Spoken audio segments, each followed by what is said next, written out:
O nosso convidado de hoje é pastor e esse pastor é polêmico até no meio dos evangélicos. Exatamente. Caio Fábio!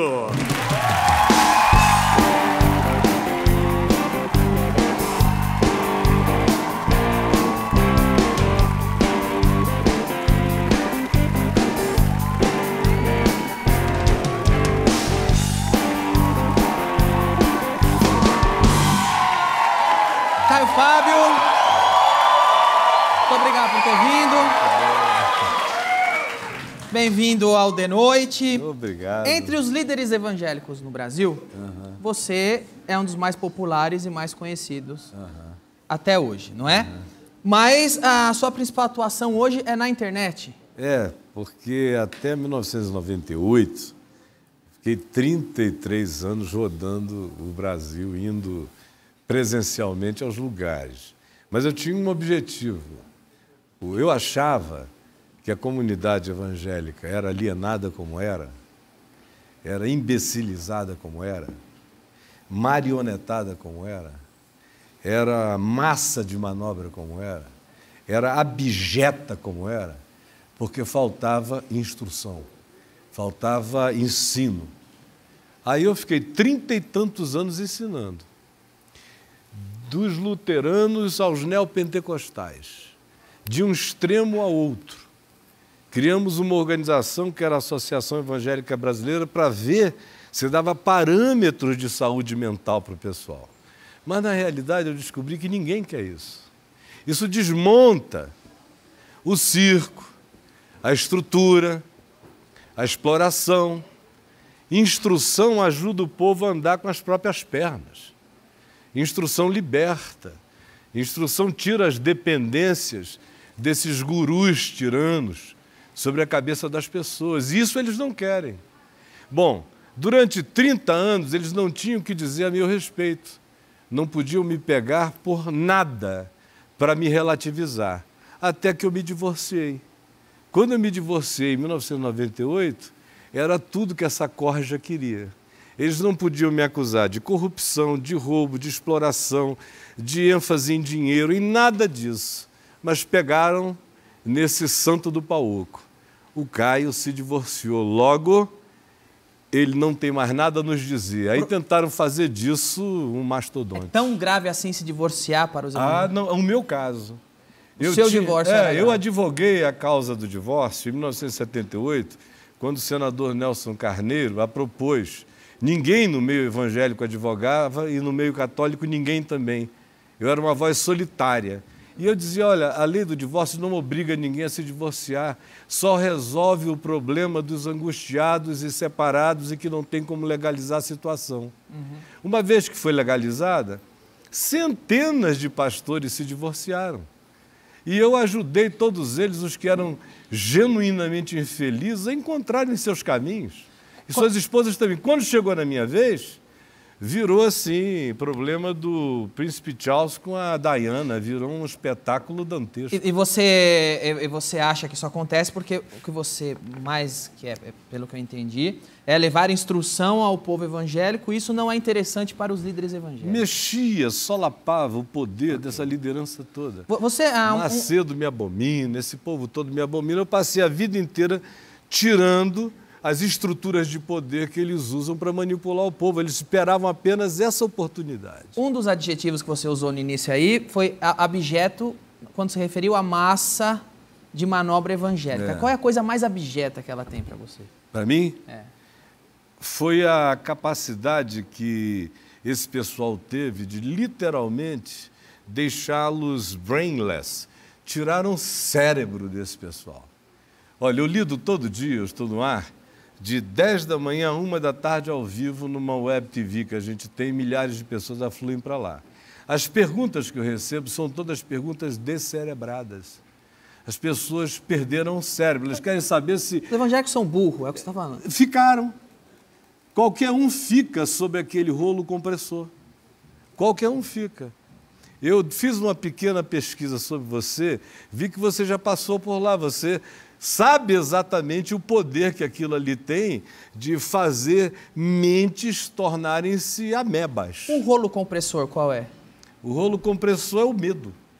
é o pânico, é o susto, é a paranoia do diabo. E eles usam a Bíblia para colocar medo? A Bíblia é a mãe de todas as heresias, se você quiser.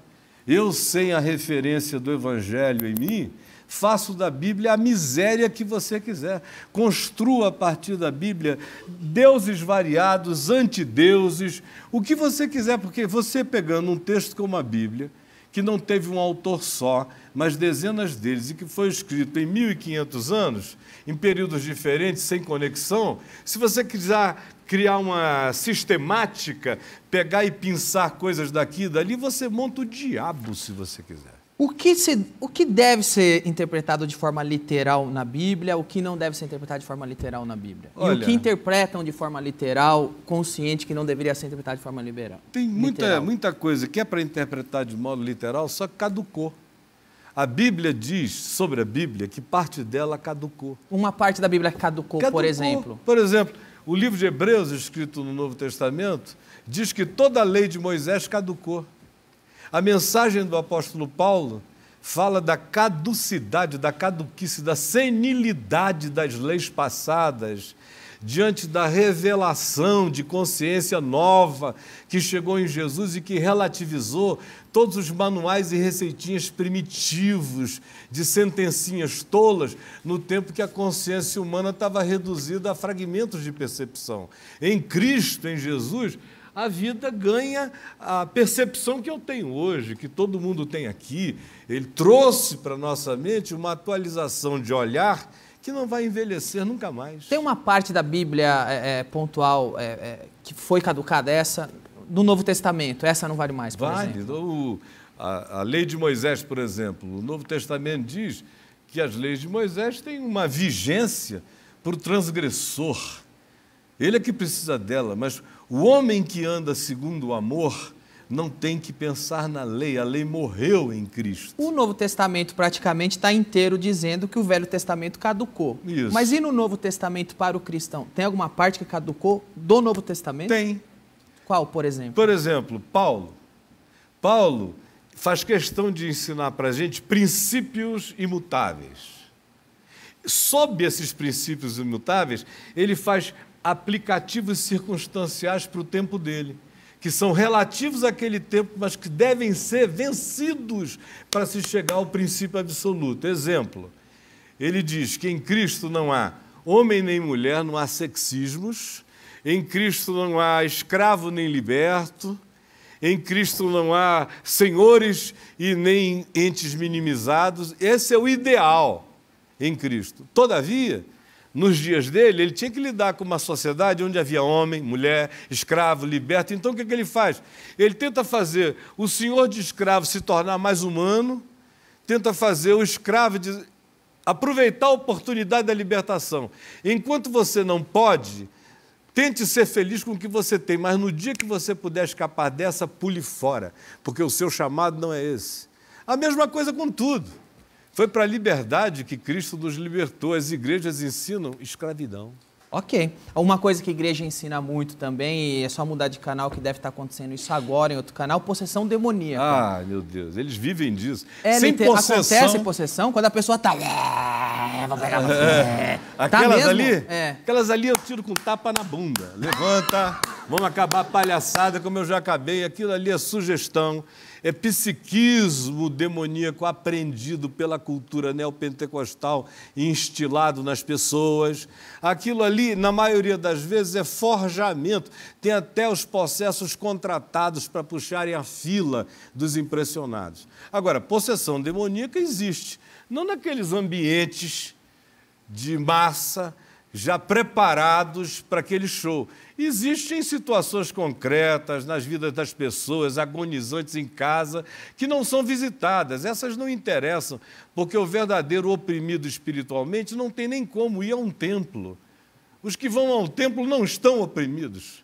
Os verdadeiros oprimidos têm que ser achados em casa, ajudados em família. Agora, isso não interessa a essa indústria religiosa de portas arreganhadas para receber incautos, dedicar a vida a visitar velhos, terceira idade, pobres, oprimidos, possessos, em casa. Esse povo que não tem dinheiro para contribuir está de fora desse mercado da exploração. Ok. Eu posso tirar umas dúvidas com você? Dúvidas pontuais da Bíblia? Porque, por exemplo, eu cresci ouvindo a história de Jonas e a baleia. Foi literal? Jonas realmente ficou dentro de um peixe, literalmente falando? Ele pode ter ficado, não dentro de uma baleia, que a baleia não tem infraestrutura orgânica para engolir um ser humano, mas um cachalote poderia, grandes outros peixes, e tem histórias concretas, historiáveis, pontuáveis, inclusive do século XX, de um marinheiro inglês que ficou 48 horas engolido dentro de um cachalote aqui nas Malvinas e saiu vivo. E a história humana tem várias repetições disso aí. Então, tanto faz. Na realidade, a mensagem de Jonas é uma mensagem muito mais profunda. É mostrar como a ideologia política, quando se fanatiza na alma de alguém, faz o cara ficar totalmente indisposto para amar o próximo, acolher o próximo ou levar qualquer mensagem de bondade para quem quer que seja. Esse é o grande drama do Jonas. A coisa do vessel, do aparato que o engoliu, literalmente pode ter acontecido e não necessariamente precisa ter sido, porque o objetivo era a mensagem. O importante é a mensagem, não? A mensagem. E você acha o quê? Eu já vivi demais para ter ceticismos definidos em mim como dogma. Acredita em ET, vida fora da Terra? Eu estou aberto para a multiplicidade de todas as existências cósmicas, meu amigo. Para mim é inconcebível que se eu e você, que estamos sentados aqui em São Paulo, no Brasil, na América Latina, no hemisfério sul do planeta Terra, no sistema solar, nessa galáxiazinha que faz parte de bilhões de outras galáxias, e com a física nos apresentando descobertas no mundo subatômico que nos dão a entender que a gente pode ter mundos paralelos aqui do lado deste mesmo, fora esse outro. Ora, com achados mínimos desse tipo, quem sou eu, sendo um homem de fé, para dizer que eu vou limitar qualquer coisa? A fé deveria me abrir a mente mais do que a mente de um cientista, porque o cientista tem mais limites do que eu. Ele precisa repetir em laboratório 1000 vezes a mesma coisa para dizer sempre que isso acontecer, assim será verdade, logo é um princípio científico. Eu não tenho esse compromisso de trazer essa demonstração.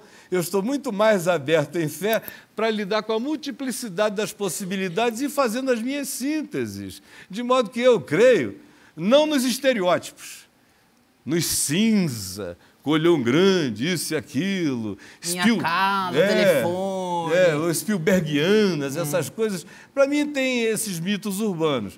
Agora, a Bíblia está carregada de afirmações sobre a multiplicidade dos mundos e das dimensões. Ela só trata isso com uma outra linguagem diferente da nossa. E a Bíblia, agora, deixando o assunto de fé e religião de lado, ela apresenta algumas coisas que ela tem vamos dizer, ela tem a ambição de ser um registro histórico, que às vezes lendo parece muito estranho. Por exemplo, os nefelins. Isso. Eu fui pesquisar no São Google o que é um nefelim, no São Google, e o São Google revelou para mim que nefelim é isso aqui, não é? Um ser humano está ali, tá certo? O nefelim seria um gigante, e é em Gênesis.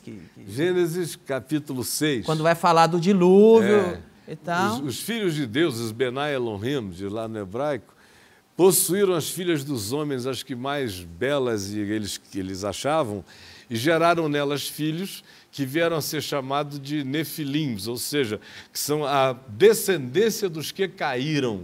Então, o nefelim é um cruzamento de... É um híbrido. É um híbrido. É um híbrido angelical humano. É um híbrido angelical no sentido de que é extraterrestre, não é dessa dimensão. É anjo, no sentido da linguagem bíblica, com humanas. Aí teriam nascido os nefilins, que diz o livro de Gênesis que são os gigantes que conduziram a antiguidade, que dominaram na antiguidade. Ora, o que é interessante é que você vê em todas as culturas da Terra, dos Nazca, Incas, Astecas, egípcios, celtas, qualquer outro ambiente cultural, Índia, China, você encontra em todas as histórias primitivas, sem falar nos gregos, que são os pais dos semideuses, dos gigantes, disso tudo, você encontra a mesma narrativa de uma hibridização entre seres que vieram de uma outra dimensão com seres humanos.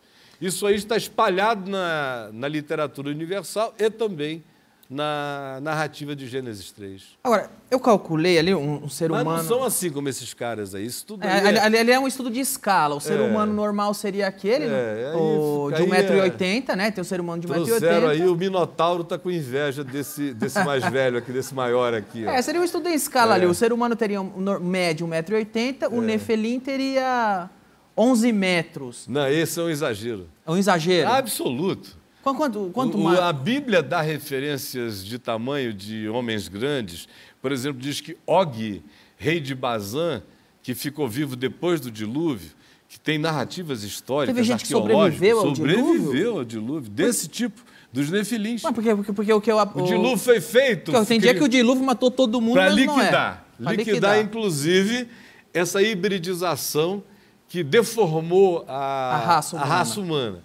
Mas escaparam alguns, tanto é que... Mas a Bíblia não diz que não escapou ninguém, só Noé e a família? A Bíblia diz linguagens gerais a partir do olhar de um observador finito. Nós temos a chance de examinar o todo da história e o todo da Bíblia. Uma coisa interessante sobre a Bíblia é que no livro de Gênesis ela diz que não escapou ninguém. E depois do dilúvio ela introduz os descendentes desses caras vivos no mundo, mostrando que alguns deles escaparam. Inclusive, Og, rei de Bazã, que eu ia dizendo, os Nefelim. A altura maior registrada lá chega a 5,20 metros por causa da cama dele toda de ferro, que ficava na região de Golã, hoje onde são os montes de Golã, ali era a terra de Bazã. Diz que esse Og era rei daquele lugar, a cama dele era de ferro, tinha 5,20 metros de comprimento, 2,80 de largura, para a gente ter uma ideia do tamanho desse bicho. Agora, Golias, que também era da descendência dos Nefilins, que foi da história com Davi, aquele conflito lá com os fariseus, com os filisteus, tinha 3,40 metros. Então não chega a ser essa enormidade. Porque me deu um susto, que eu fiz a conta. Um ser humano de 1,80 tem o quê? Pelo amor de Deus, como é que ele vai transar com uma menina Exato. De 1,60 m? Meu Deus, a menina ia ficar arrombada no meio. Né? Ia ser 31 centímetros só de rola, porra. Sai pela boca, assim. Você quer um chafariz. Atravessar a bichinha, não dá. Pois é. Milagres existem hoje ainda? Existem. Por que ninguém vê mais? Só vê milagre de Araque? Não, porque o pessoal só fica visitando milagre. Todo milagre industrial é de Araque. É simples assim. Abriu uma porta e disse milagre é mentira. Milagre é inusitado, milagre é misterioso. Já viu um milagre? Já testemunhou? Muitos. O maior milagre que você já testemunhou, qual foi? Você quer falar de milagres físicos? Físicos. Milagres físicos eu vi uma mulher derramando vermes pela vagina numa situação horrorosa em Manaus. Mas isso não faz milagre, faz doença. Não, mas é doença. Você ora e o negócio parar na mesma hora, não no dia seguinte, nem 2 horas depois, mas secar na hora. É chocante. Você vê pessoas em hospitais, como eu vi algumas vezes, desenganadas morrendo, como o meu amigo Zé Cury, que está vivo hoje, dono de uma pousada no Rio Grande do Norte, morrendo desenganado, septicemia. Nós tínhamos sido malucos, tomadores de todo tipo de droga e maluquice por aí, lutadores de jiu-jitsu juntos, lá nos Greys, e ele saiu um pouco da linha, perdeu a cabeça, a Polícia Federal encheu de 7 tiros, todos com bala dum-dum, morrendo no hospital, intestino perfurado, mandou me chamar, disse, septicemia, morro hoje à noite, encomenda a minha alma. Eu falei, não, cara, você ainda vai viver pra caramba, eu não sei nem por que eu estou te dizendo isso. Botei a mão na cabeça dele e orei com toda a sinceridade simples, em nome de Jesus, e o Zé Cury levantou na mesma noite. Isso faz 40 anos, ele está vivo aí até hoje. Eu posso sair te contando histórias para sempre desse tipo. Agora, não é com hora marcada, não é sexta-feira do milagre, não tem preço nenhum a pagar, é tudo de graça, não tem rito, não tem mistério, só implica sinceridade, verdade e encontro humano puro diante de Deus. Por que, por exemplo, quando você vai falar de Velho Testamento com o pastor, ele diz que o Velho Testamento caducou, como foi o início da nossa conversa aqui, mas aquela parte, Malaquias 3,10, que é de pedir mas dízimo, eles não dizem que caducou. Não. Eles me chamam de herege, porque eu digo que essas coisas caducaram. Porque justamente se caducaram, o dízimo já era. E o dízimo não pode... Não, mas você vai perguntar, por que o pastor não guarda o sábado? Porque não vale mais, não tem mais a lei. Mas é seletiva a Eles escolha escolhem deles. o que... É seletiva, quando o Novo Testamento não é seletivo. O Novo Testamento diz em Romanos 10, o fim da lei é Cristo, para a justiça de todo aquele que crê. Ponto, acabou. Começou uma nova era eterna de consciência. Se eles não querem, porque tira da mão deles os aparatos primitivos de controle do povo. E o dízimo é um deles, os sacrifícios. Por que o Macedo está construindo aí esse terreirão de Salomão? Essa coisa grandona, monstruosa. Porque ele quer, finalmente, oficializar a Universal como a captadora de recursos para o templo de Deus, para que Malaquias, capítulo 3, se torne encarnado na Universal, porque lá se diz que é para levar o templo à casa do tesouro, que era no formato do templo do Salomão. Agora aqui ele está fazendo isso com a mesma cara, 10 vezes maior, com essa máquina de caça-níquel, para se tornar o grande arrecadador oficial, com a simbologia e o arquétipo do Velho Testamento encarnado no templo de Salomão. Essa é a esperteza desse malandro. E imagino eu que os líderes evangélicos... Oi? Hã? É a Casa da Moeda Evangélica. É a Casa da Moeda Evangélica. É um terreiraço, meu amigo. Tá. Agora... Oi?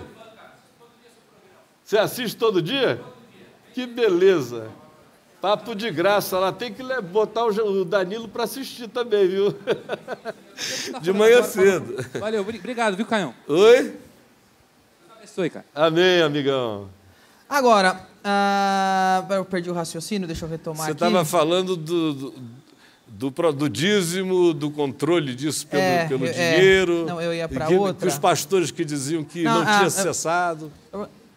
Os líderes evangélicos, você mesmo disse que não tem muita afeição com você. Até hoje... Eles deixaram de ter em 98. Até 98 era unanimidade. Total. Eu deixei de ser unanimidade total em 92, quando eu comecei a bater de frente com o Macedo todo dia. Aí eu deixei de ser unanimidade para a Universal, que até então não concordava comigo, mas me respeitava. A partir dali eu perdi a unanimidade da Universal, mas mantive a dos outros, até 98. E o que você mais discorda da Universal? É o negócio do dinheiro? Não, eu discordo de tudo. De tudo. Ok. Aquilo para mim é um grupo pagão, com intenções perversas, é uma grande franquia, que nunca esconderam de que é, e é um sincretismo montado para pegar todas as necessidades humanas, das mais supersticiosas ao cara evangélico que esteja numa crise de angústia e que diz, quem sabe aqui dá para eu fazer uma fezinha também. Qual é a sua denominação? Eu fui ministro presbiteriano durante 30 anos. Hoje eu sou líder do movimento Caminho da Graça, que não quer ser um movimento religioso, quer ser um caminho de fé, de consciência. Por isso é que tem milhões de pessoas chamadas desigrejadas pelas igrejas, que estão todas dentro desse movimento, sem pai, sem mãe. E não acaba virando uma igreja? Uma denominação? Igreja sou eu, igreja é você. Igreja é impossível não haver. Igreja somos nós, igreja é encontro. Eu me encontrei aqui contigo, esse é um encontro igreja. No Vem VTV, está escrito assim, que é um canal cristão não religioso. Como algo cristão pode ser não religioso? Porque o cristianismo é religioso, mas a fé cristã não. O cristianismo foi criado pelo imperador Constantino, que fez um grande sincretismo. Pegou as crenças romanas de Mitra, pegou as crenças egípcias presentes, pegou o panteão greco-romano, puxou todo para dentro dessa única fé que havia em Roma, que estava capilarizada por todo o império, um império que estava morrendo, e ele disse, numa grande sacação, esses caras, essa fé de escravos, está capilarizada em todo o império, e é através deles que eu vou poder reunir o império. O golpe dele foi esse, foi que ele cooptou o que durante 4 séculos foi sincero, puro, e não construiu um único templo, que era a fé dos discípulos. Ele pegou esses caras que eram perseguidos, espoliados, maltratados, os cooptou como benesses. Daqui para frente não paga mais imposto. Quem for cristão não paga mais imposto do império. Ele foi obrigando todo mundo a virar cristão a partir da economia e da política. E inchou a igreja, corrompeu a igreja, fundou o cristianismo. Isso é de um lado. Agora, a fé em Jesus nunca foi uma religião. Jesus não fundou nenhum cristianismo. Jesus não fundou nada chamado evangélico. Jesus não fundou nenhuma religião. Jesus ensinou caminho. Caminho de consciência para qualquer um viver na rua, na estrada. Você vê onde é que Jesus passou a maior parte do tempo dele? Na praia, cara, ao ar livre. Ele era um hippie? Ele não era um hippie porque não tinha essa designação. Os hippies quiseram ser como Jesus e não conseguiram. Ok. Mas Jesus não fazia tudo que os hippies faziam. Não. Jesus pitava um? Se fumava umzinho? Hoje em dia ele fumaria umzinho? Rapaz, olha, não tem nada mais doido do que... Você já fez jejum? Jejum? É. Já. Mas assim, de sair para uma floresta, para um deserto, ficar quieto? Não. Cara, não tem onda mais doida do que um jejum, meu irmão. Sabe? Baseado fica careta, tudo vira bobagem. Na hora que você está ali 3, 4, 5 dias de jejum e a tua cabeça começa a abrir, as nuvens começam a ficar vivas, o vento começa a te ninar, a água tem uma parceria contigo, meu amigo, cannabis virou pitadinha para distrair numa hora dessa, entendeu? Então Jesus era do negócio pesado mesmo. Não tem ninguém que tenha andado com Deus e que não tenha sido um negócio pesado. Um cara que anda com Deus, que seja do negócio leve, não conheceu Deus. Ok, não era Porque Deus é loucura pura, meu amigo. Deus é loucura pura. Loucura pura. Porque essa história de racionalizar Deus é uma idiotice na qual eu não caibo. A minha inteligência é grande demais para entrar em racionalismo a respeito de Deus. Deus é absurdo. Ok. Bom, agora muito se fala hoje em movimento gay, não sei... Como você acha que Jesus veria hoje o movimento gay? Do jeito que ele viu nos dias dele. Nos dias dele estava cheio de gay. O que ele fez? Não sei, o que ele Nada. fez? Nada. Estava cheio de puta. O que ele fez? Nada. Estava cheio de canalha, calhorda para todo lado. O que ele fez? Nada. Ele acolheu quem o procurou e não perguntou coisa nenhuma.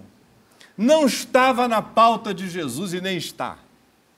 Essa pauta aí é uma pauta moral, é uma pauta ideológica, é uma pauta da fragilidade da religião que introjeta culpa nas pessoas e exacerba o maior movimento de compulsão psicológica justamente por aquilo que eles proíbem. Você pegue uma estatística e vai ver aonde é proporcionalmente neste país onde existe a maior eclosão de compulsão gay no país.